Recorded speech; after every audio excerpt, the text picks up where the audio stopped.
First decree. I start early in the morning, so we're gonna, this is at 7 a.m. as my day of, my day of being king of whatever I am king of. But my first decree will be that of a Bill of Rights. Now, historically speaking, I kind of like I don't know, a lot of people don't know this, a lot of people do, but when James Madison was conducting the writing of the Constitution, he actually originally opposed a Bill of Rights because he feared, I should say, that if there was a Bill of Rights, then people would construe that anything not mentioned specifically on that Bill of Rights that they didn't have a right to. And he was very clear that, no, we have a right to everything. We're just making this, these are the really important ones that are obvious. Now, one of the things that I love but have grown to somewhat dislike about the American Bill of Rights in the U.S. Constitution, the first 10 amendments of the Constitution, is I love the language of them. I love reading them. It's beautifully written. They are extremely eloquent and have a mastery of the English language when they wrote these things, much like the Bill of Rights, or much like the Constitution, much like the Declaration of Independence. All these documents are beautiful to read. But I think they wrote them with the idea that people were going to continue to get smarter. People were going to continue to become more enlightened as time went on, and unfortunately that doesn't seem to be the case. So they take that eloquent speech, and people seem to misunderstand it. We live in a world where they read, the right to bear arms shall not be infringed, and people debate that endlessly and have been for 200 years. So my Bill of Rights would be much less eloquent. More rights, less eloquence. More rights, less eloquence, more black and white. Exactly. You have the right to own a gun, period. You have the right to privacy, period. No matter what, always. I mean, again, we live in a country where the Second Amendment gives us the right to bear arms, the Fourth Amendment gives us the right to privacy, yet people think it's totally constitutional to have to register your firearms with the government. Or have any sort of permitting system as well. Right. That's not okay. So you gonna in your new Bill of Rights here? Are you keeping the clause about quartering of soldiers? Absolutely. Yeah. except in my version of the Third Amendment, it shall be no soldier or officer of the government, because guess what? Cops quarter themselves in people's houses too, and that should be unconstitutional. I think the founding fathers would have said that was unconstitutional. Then. But again, they said soldier because they were trying to be so beautifully eloquent. So I'll change. How about this? No dude shall, in time of peace or war, be quartered in any house without the consent of the owner. Fair enough. Okay, so is there anything, I know you mentioned specifically the Bill of Rights of the United States. Is there anything extra that you'd want to add right off the top? I don't think so. That isn't going to be covered in my next 7 decrees. Okay, fair enough. I feel like I could go on number 1 forever, but we don't want to do that. I think most of the other stuff is going to be mentioned within the other decrees. Okay. All right. So you've had a cup of coffee now. Go on to your decree number 2. Yes. It's now 8 a.m. and we're going to say that, okay, there are only 2 on here, I will say, spoiler alert, there are only 2 on here that could even potentially be construed as something I'm saying you're not allowed to do. That people are, that is an infringement upon absolute free animalistic living, absolute, dangerous anarchy, if you will. But number 2 is a very basic libertarian principle. Don't hurt people and don't take their stuff. This is also known to some. I prefer to just say don't hurt people and don't take their stuff is what you're not allowed to do. But this is what a lot of the non-aggression principle. Exactly. The NAP, or the non-aggression principle, is you can do whatever you want as long as it doesn't hurt people.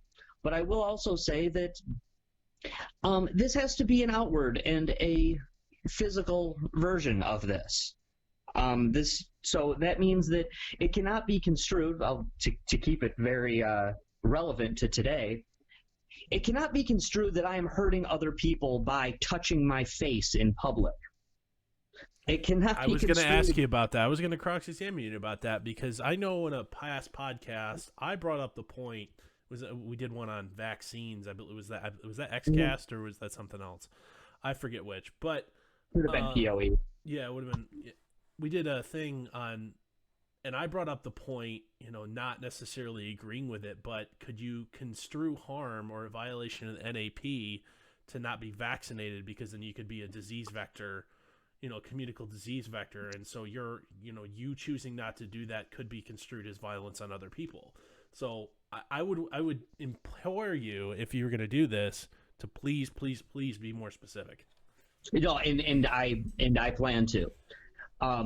Not taking someone else's stuff means it actually has to be legitimately their stuff. That doesn't mean that I went into the forest and as that person X walked into the forest and picked more strawberries than person Y thinks is necessary. Person X went fishing and caught more fish than person Y thinks is necessary. That's not your stuff. That is certainly not your stuff. That stuff doesn't belong to anyone yet. Now, if person Y runs up and grabs the fish out of the person's net as they're loading up their car, you just took their stuff. This is a violation of the NAP. The way I look at vaccines, things like this, you are not committing violence by shadow boxing on your front lawn. It doesn't become violence till somebody steps in the way of your fist. So you don't like that people aren't vaccinated? The onus falls upon you to not go around those who are vaccinated. Okay. It cannot be construed as violence to not wear a mask at the grocery store. It cannot be construed as violence to touch your face too often. It's your face, after all. You can touch it as much as you want. I do fully acknowledge, and this isn't in one of my decrees, but a society like this would require well-meaning PSAs, public service announcements, things saying, hey, it's not a great idea to drive faster than 70 miles per hour. Hey, guess what? There's a virus out right now. Guys, take caution. Wash your hands. There's nothing wrong with that, but it's got to be voluntary. It's got to be voluntary. Okay. My only thing is I agree with you on the principle. It's just the practical application of that. I think that's a lot more variables to be left to chance than most people would care for. As we're seeing now with all the Corona Karens, I think people have gone soft and really values their supposed safety and security over any sort of freedom. If you don't, I've yelled at people not yelled, but debated with people multiple times since this kicked off. If you don't like it, you're more than welcome to hide at home. Well, sure. By you going out, you're gonna kill me. Like, well, not if you hide at home. You're more than welcome to. No, this is the idea that stop being so selfish. But what they're saying when they say stop being so selfish is stop thinking about yourself and start thinking about me. Well, guess what? That's not how it works. There. Yes. That you're the one who's actually being selfish with your accusation of selfishness. Well, I mean, at the let's brief tangent here aside on the current reality here. At the beginning of the pandemic, once it made its jump from China to Seattle, I was desperately concerned that this would have a death rate similar to that of Ebola, but it was significantly more transmittable. What makes Ebola not nearly as dangerous to the mass population of the world, especially those who live in dense areas, is that you have to essentially ingest bodily fluid, Sure. or come in contact with wet bodily fluid, usually blood. Ebola causes people to hemorrhage from all over the place. If you're around them at all, transmission is likely possible. However, it's so deadly. It's hard for that. You hear that R0 number, that number of people infected, how many more people they infect. Number is generally speaking low with Ebola because people die quickly and don't have don't carry it for a long time to spread to all their friends. I was worried that this was a highly transmittable, highly deadly disease. I'm like, oh shit, we're fucked. I bought enough stuff to hunker down for 8 weeks. And then the more and more data we bring in on this and the less and less we seem to pay attention to it, the fact is, if you're under 50, you're more likely to die of the seasonal flu. Absolutely. And you know what? Yeah, it's incredibly deadly to old people. You know what else is incredibly deadly to old people? The seasonal flu. Sure. What else is I'm not. It's just a flu, bro, because it's not. It's a horrible way to go. But the idea that you've never been able to kill grandma by giving her a hug at Thanksgiving has never been true. That's always been true. This is the first time people have been forced to think about it. And the idea that, oh my God, if you leave your house, you're committing violence upon me, that is just insane. I see the risks. I accept the risks, just like I do getting behind the wheel of a car every day. Sure. I know that it's an inherently dangerous activity. There's 50,000 people in the United States that die every year on the roads, roughly. I think that number is roughly accurate. But we don't stop. We accept that risk every time we get behind the wheel, whether you thought about it or not. I'm willing to accept the risk to go out in public. Some people may not be, and that's their choice. And you know what? The risk is variable for everybody. It's just like it's variable by where neck of the woods you live on, what kind of driving you do, and how skilled of a driver you are. I understand people's concerns that, oh well, I might catch it. Well, if that was the case, we would have had if it was as deadly as Corona Karen thinks it is, they would have the National Guard and chem suits delivering everybody groceries, not just saying, oh, it's okay to go to grocery store. If it was that, where do you think the number one disease vector for the average person is? The fucking grocery store. Yet we still go there. Right. God damn. All right. Sorry. Rant over. No, listen, Dorf, I realize I'm being very philosophical and idealistic today, but that is how I interpreted it. I'm king for the day, so I have that right to be that guy. You are the philosopher king. I absolutely. I'm a huge fan of that idea. I certainly am. That is what I'm trying to do, is be the truly just philosopher king. You can go back to the divine right. If I'm king for the day, well then there must be a reason, right? that God, I was selected. God wills it. Exactly. Listen, I'm going to take what you said real quick, even a little bit further. And I'm going to say that, do you know what else is extremely deadly to old people? Oh, did I lose you? No, you're here. I got you. Oh, okay, good. Okay, good. The other thing that is extremely deadly to old people is time. They don't have as much time here, statistically, as the rest of us. Granted, any person in their 20s could, get behind the wheel and have a tragic accident, as you mentioned. But old people are running out of time. And nobody's gotten out of this world alive yet. My mom actually said to me the other day, she's, in her mid-60s and very healthy, by the way. But she said to me, I was thinking the other day, and she's 10 years older than her dad was when he died. And she said, who knows how much time we have on this life? And the government, or whoever you want to say, they just stole a year. Or half a year anyway. And they gave you $1,200 for it. Yep. They stole a year from your life, people. They stole 2020. And that might have been destined to be a lot of people's last year on this earth. But either way, we only get that finite amount of years on this earth, and somebody just stole one from us. I'm not okay with it for any reason. whatsoever.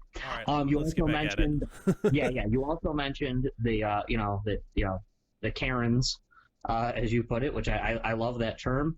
A lot of people like to say that even though the United States of America is supposed to be a free country, that there's no room here for people who are self-described anarchists or the sovereign citizens, if you will.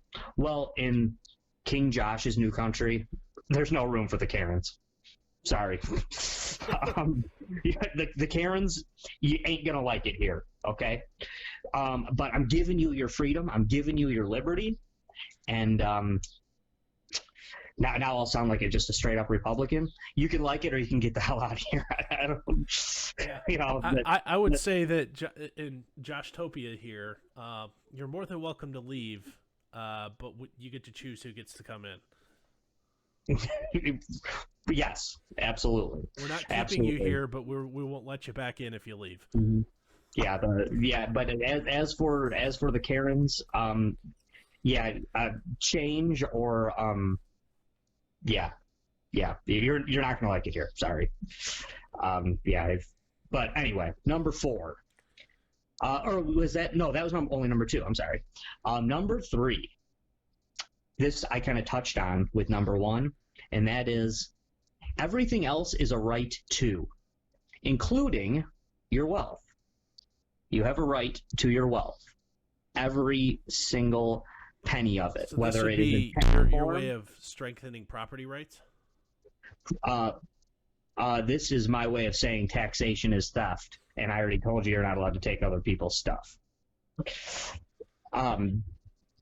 This is also my way of saying, and yes, I do strengthening property rights for sure. Yes, definitely. If the government is taxing your property, then it's actually not your property. So we don't own anything here. We own absolutely nothing in this country. Also, I'm saying that government certainly can't stomp on your rights, but government isn't the only thing that can stomp on people's rights, and your rights trump anything.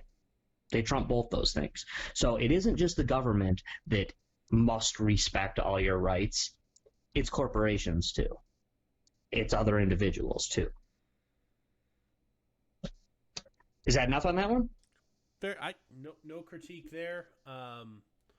I differ from you, and I begrudgingly say that taxes are the cost of living in a civilized society, and I don't like it. But that's debate for another time. Continue. For sure, yeah. I mean, I've said that many times. The taxes are the price you pay to live in a civilized society, but I always write it in the SpongeBob retard text when I do it. The alternating capital lowercase. Yes, exactly. Anyway, it's one of those classical conundrums for me that it's awful, but I don't have anything better unless, of course, the only other option to an alternative to a tax system is your government has to be a for-profit corporation, and that's how it funds itself. And sure. And oh boy, the ramifications of that are uglier, in my opinion. Wait for decree number 7. All right, go ahead. Let's get there. All right, decree number 4. Small local governments and protective services may be elected, but their power may never supersede the rights of others. Now, what I mean by this basically is what elections and what people can be elected are things like a county sheriff. If a community chooses to elect, sheriffs or judges, they may do so. But their power absolutely, positively is not more than your average citizen.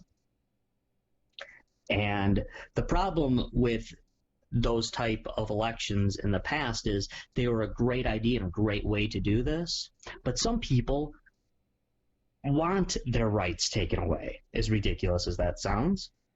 So they actually will vote for more draconian measures because, I don't know, because they're Karens or whatever you want to call it. But under this, it doesn't matter how much percentage of the vote you got, you can't take away people's rights, period. Like it. Number 5, any unapproved surveillance of another person is a direct violation of that person's rights. And like we discussed in number 3, that isn't just about the government. Okay? You are not allowed to tape people. You are not allowed to videotape people without their permission. That is a right. That is an absolute right to privacy. You have a privacy. You are allowed to pick your nose when you think nobody's watching without somebody actually seeing you. That means that, now granted, if you insist on setting up a camera in your own living room, you go right ahead. You go right ahead. That's fine. But if you own a gas station and your door says open, you're not allowed to tape people. Okay?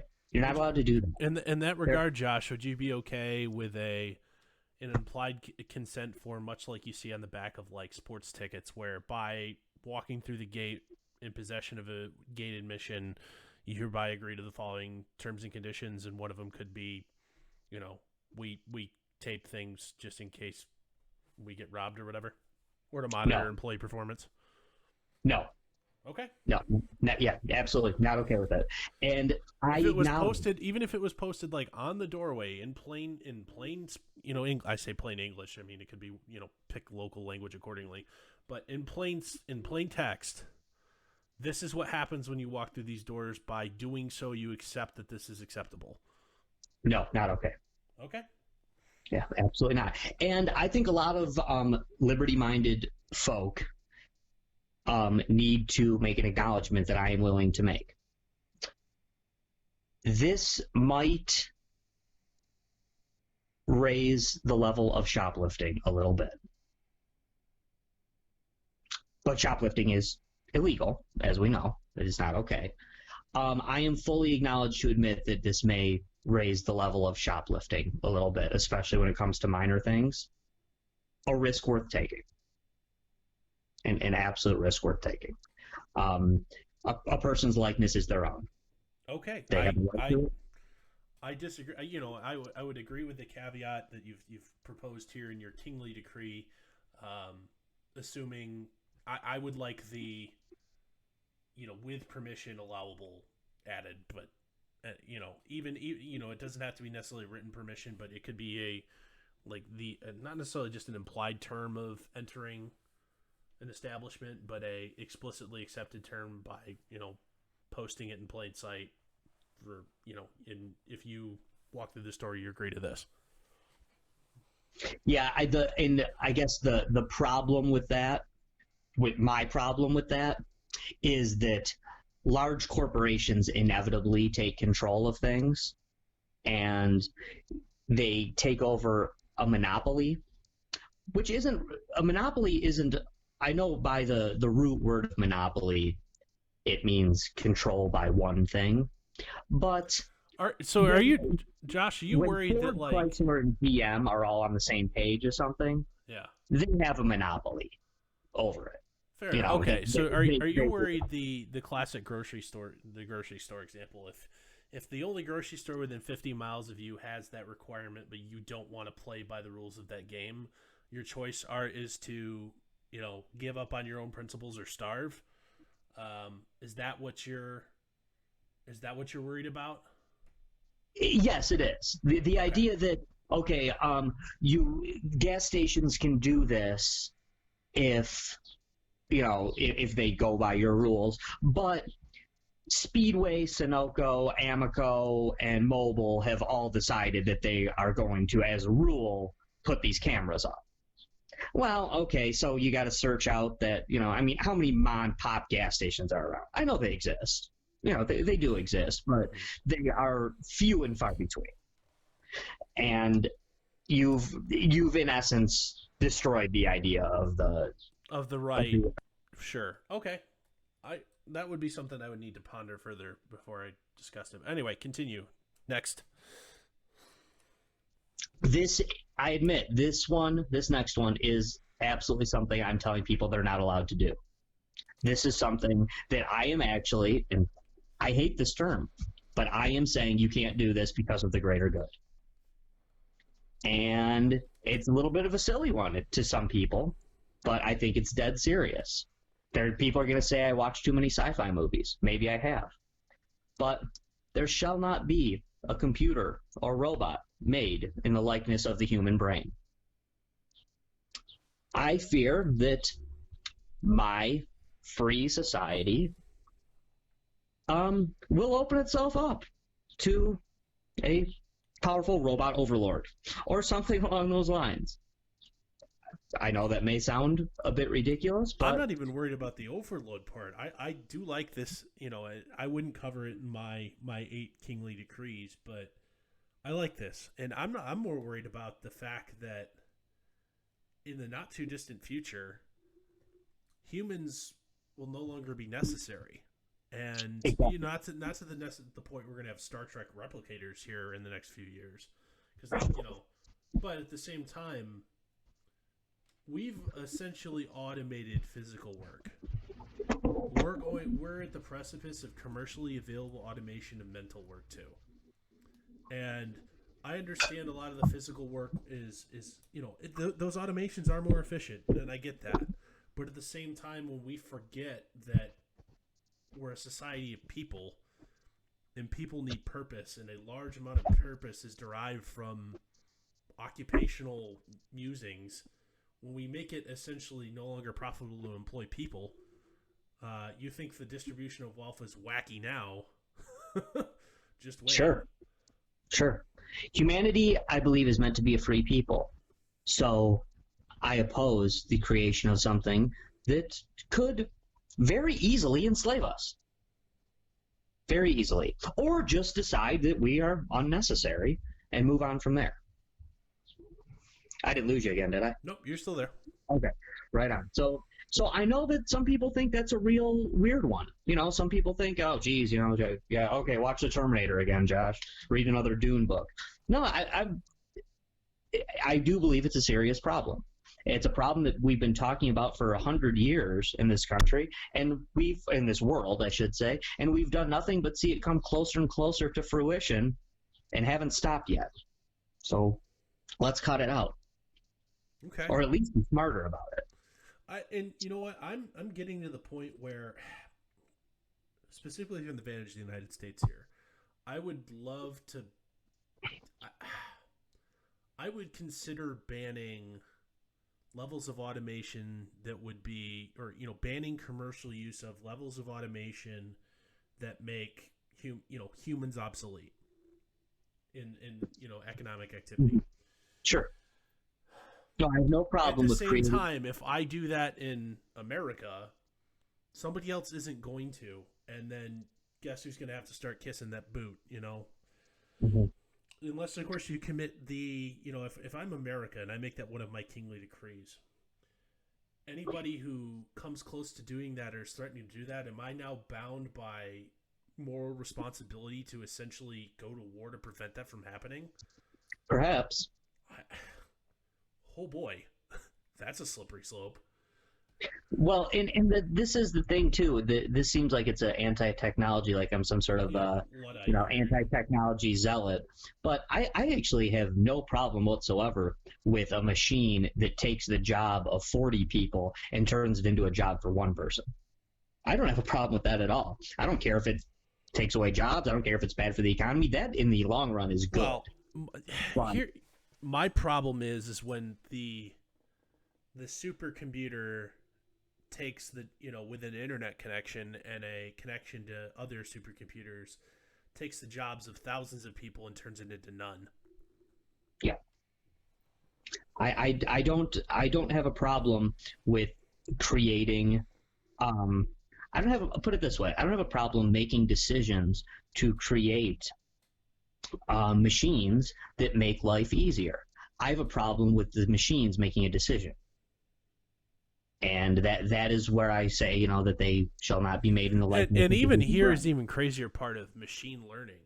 It's People don't understand how machine learning works. Machine learning is essentially you give a computer parameters and tools to get a job done, and it just through trial and error constantly modifies its process till it gets to the one it's most efficient.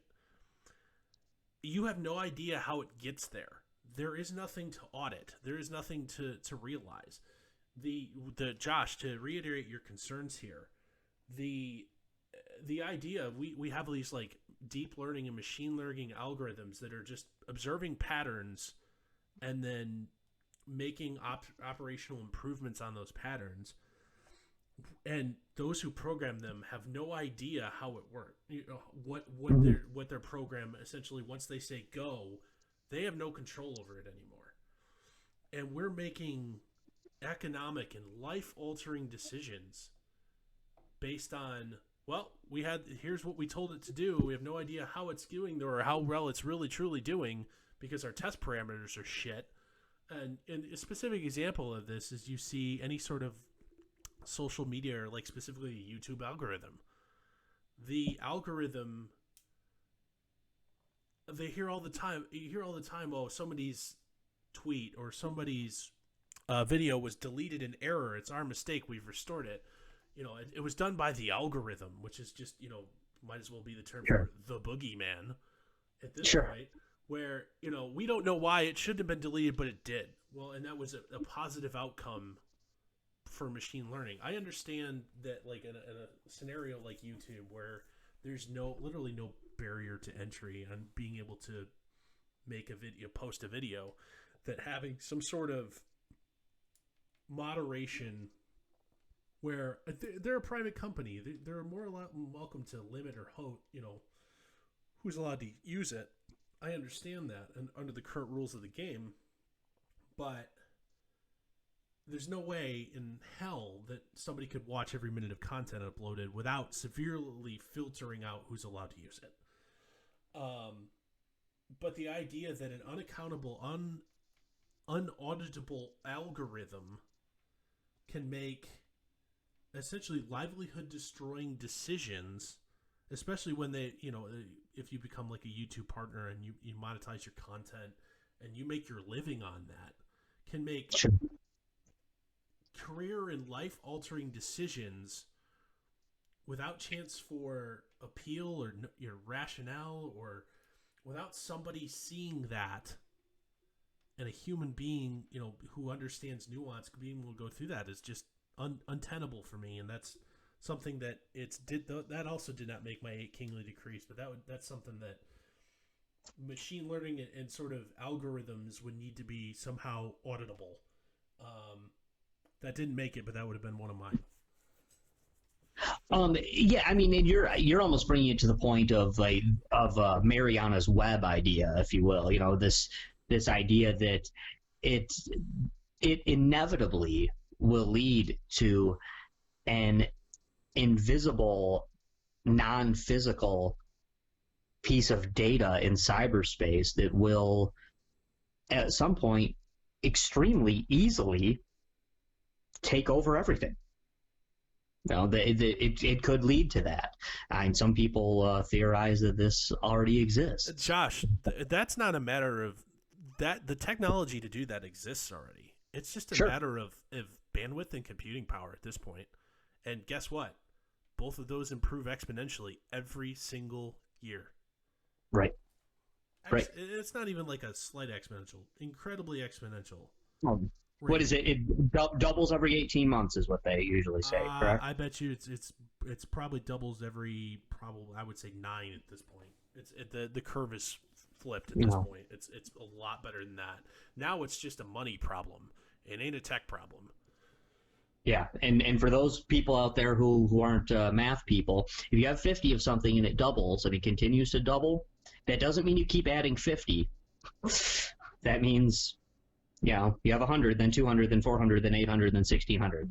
This Yeah, goes on. think about it as squaring something instead of not multiplying by 2, but squaring, which Absolutely. is the math what that actually means mathematically. Anyway, So it's Continue. getting later. It's getting later in the day. I'm done with a couple pots of coffee. It's been a long one. I've had my kingly lunch of a beef stew and roast pork, and I've taken off my purple robe because it's getting a little warmer.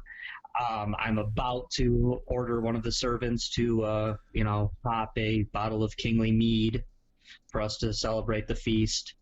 Um, but two more decrees to go. So number 7, this is the big one here. This is the important one. Should the throne ever be abdicated, myself and all who follow in my bloodline shall serve as a stalwart protector of the rights of this land's people, to lead the small, voluntary defensive military force to be funded solely by the nation's profits. This is, you're asking, how will we keep these rights? This is how, I guess. This is how,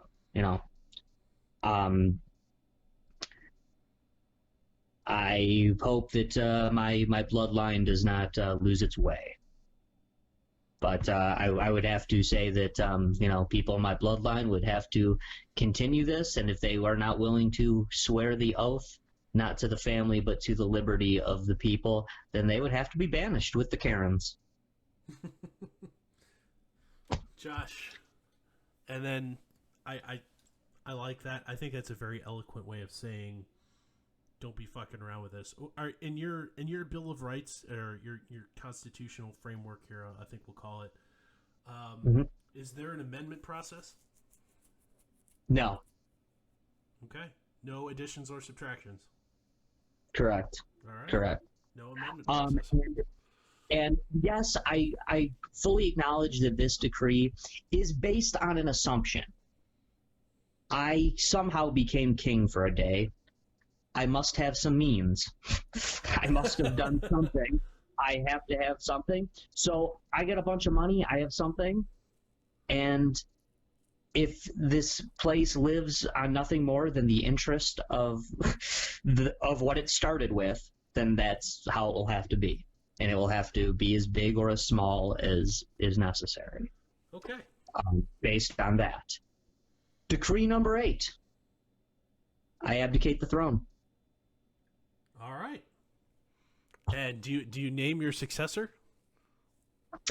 It would. I guess this would be in traditional kingly fashion. It will be my firstborn. All right. All right. Okay. Or I guess potential to. I got 4 kids, so well, I potential mean, to choose from the 4. Yeah. Do you have any sibling? Is there another male sibling or something? No, I have a sister. I mean, she might try to murder me. I don't know. You know what? If she murders me and can do better for the liberty of the people, then I'm okay with it.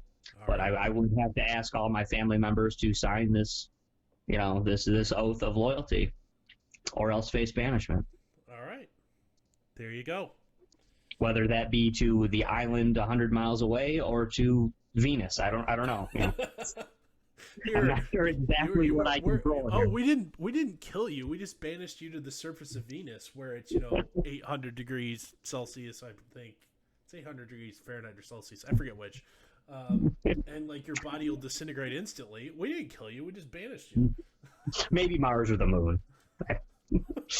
Freeze to death and die in the vacuum of space, or freeze to death and die in the no oxygen and fire.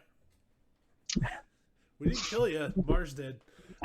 I'm assuming NASA's actually, which is a terrible assumption. I'm assuming NASA's actually telling the truth, and that it's possible to live in some of these places. I don't know. All right. This has been a clip from the full episode of the Empire in Exile podcast. If you like what you heard, you can check us out wherever you find your podcasts, or follow us on Twitter at Empire_in_exile.